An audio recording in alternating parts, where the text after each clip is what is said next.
Hello, my name is Jim and I'd like to say welcome to my Bolt EUV, the better way to get from point A to point B. This is my new 2023 Bolt EUV Redline Edition in Summit White. I took possession of this car on March 1st, 2023. I am a long-term Bolt owner. I traded a 2017 Bolt EV for the 2023 Bolt EUV, and I'm going to document the life of this car. I will do monthly video updates about the car and cover any significant changes. Let's get right down to business. The first thing you're probably going to ask is why the Bolt EUV? Why not the Tesla Model 3 or Model Y or the VW ID.4 or the Hyundai Ioniq 5? The list could go on. Or why not just wait for the Equinox? The bottom line is simple. More bang for the buck. Let's talk about the main reason I bought the Bolt EUV. I bought it to reduce travel expenses and unlock DC fast charge for road trips. My 2017 Bolt EV did not have DC fast charge. Other than that, it simply ticks all the boxes. The Redline package has black rims, red accents on the mirrors, wheels, and badges, and on the interior. It has the sun and sound package with the panoramic roof and the Bose sound system, and most importantly, it has Supercruise, which covers almost all of the major highway systems in the United States and Canada.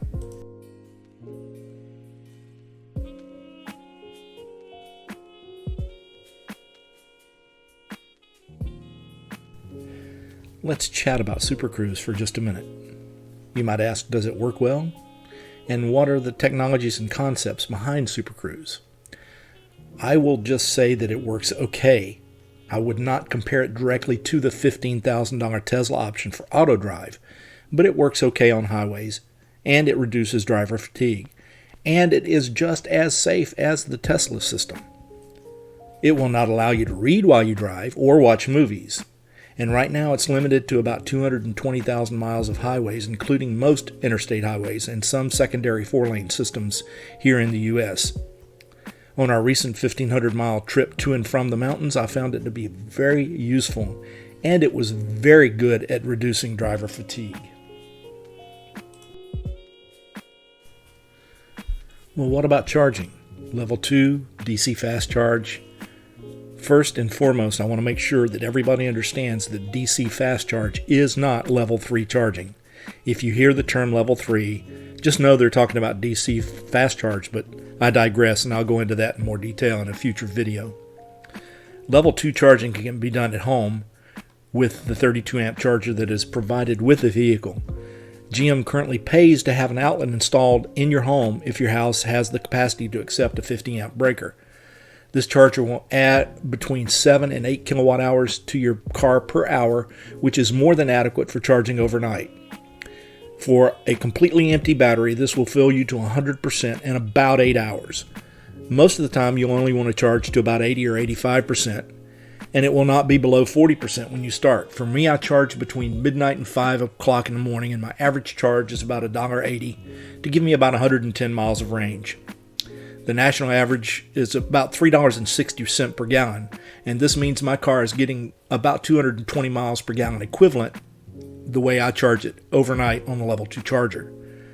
Top it off with no oil changes, and your average ICE vehicle costs almost 4 times as much to operate as my car. Now let's talk about DC fast charge and the biggest complaint for the Bolt EV and Bolt EUV, and that is that it only charges at 55 kilowatt hours. Some newer cars can charge 5 to 7 times faster than that, but when you look at that, you have to look at all of the following. All cars that charge faster have larger batteries, 85, 100, 150, even 200 kilowatt hour battery packs. All cars will start tapering speeds at 80% state of charge. Couple that with the fact that the batteries of the faster charging vehicles are larger and all taper, it will take upwards of an hour to an hour and a half to fully charge all cars from a 10% level to 100%. As an example, while we were on our trip recently, we stopped at an Electrify America in North Carolina, and there were Lucid Airs, 5 of them, charging at this station. The one that caught my attention the most was the one that arrived with about a 39% state of charge, and it took more than 54 minutes to reach 98% state of charge.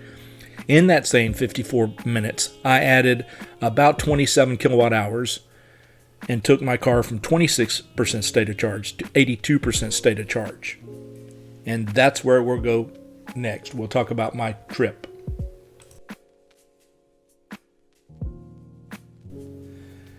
Back in March, my wife and I took a road trip here from Central Florida to the Smoky Mountains, where we stayed in Gatlinburg. We had a wonderful time. We had 5 stops on the way and only 4 stops coming back. And the reason we had 5 charges on the way there, I wanted to have 60% state of charge on arrival at our final destination in Gatlinburg, because we were going to get up and go into the mountains the next morning.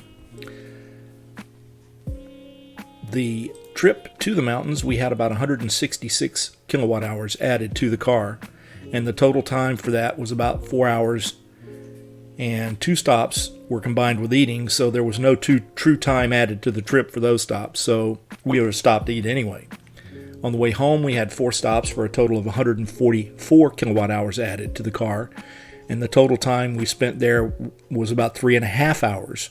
Again, 2 of the 4 stops were combined with eating, so there was no true time added to the trip for those stops. We would have stopped to eat anyway. Extraneous time added to the trip was not significant enough to whine or complain about. We shopped at either Sam's Clubs or Walmarts because we were at Electrify America stations. And it's always good to stretch your legs and keep your minds focused while you're driving. We only had 2 additional stops to use the bathroom. Neither of those were more than 10 minutes. The complaints about extra time to charge or slow charging are simply human nature of resistance to change. Those who own internal combustion engine vehicles don't realize that I don't spend any time at a gas station, ever. And add that up to a lifetime of gassing up your car, and you will find that you spend 1 to 2 hours a month standing at a gas pump without complaint. So there's a trade-off everywhere you go in life.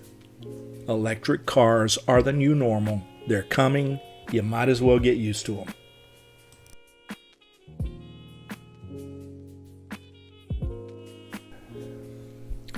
Over the past few years, I've watched quite a few videos on YouTube about the true cost of ownership for EVs. These are lies and fallacies from big oil. It's bought and paid for by the big oil companies. My video is going to be quite an eye-opener for those who have the answers about ICE versus EVs, or at least they think they do.